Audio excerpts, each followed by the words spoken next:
করছো বৌমা? দরজা বন্ধ করছো যে? আসলে মা, আমার একটু টায়ার্ড লাগছিল তাই ঘুমোবো।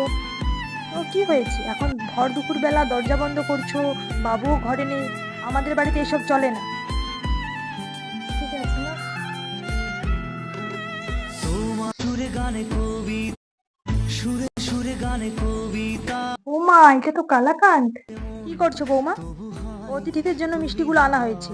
নতুন নতুন তোমাদের বিয়ে হয়েছে, তোমাদের সব অতিথি দেখতে আসবে, আর এঁঠো করে মিষ্টি খাচ্ছ যে? জানো না এঁঠো করে মিষ্টি খেতে নেই? অতিথি আসলে কি দেবো তাদের খেতে? রেখে দাও, মিষ্টিগুলো রেখে দাও। এরপর থেকে বুঝে শুনে কাজটা করবে। মা বাবা কি কোনো শিক্ষাই দেয়? আর এত কিছুর পরও মেয়েদের বদনাম দেওয়া হয়, তারা কেন শ্বশুরবাড়িকে নিজের বাড়ি মনে করতে পারে না? আপনার বাড়িকে সে নিজের বাড়ি তখনই মনে করতে পারবে যখন আপনারাও তাদেরকে নিজের পরিবারের অত্যন্ত কাছের সদস্য মেনে নিতে পারবেন। এতগুলো বছর সে অন্য একটা কালচারে বড় হয়েছে, অতএব আপনাদেরকে এটা মেনে নিতে হবে। আপনাদের সাথে তার কিছু অমিল থাকলেও থাকতে পারে, এগুলো ধীরে ধীরে চেঞ্জ হবে।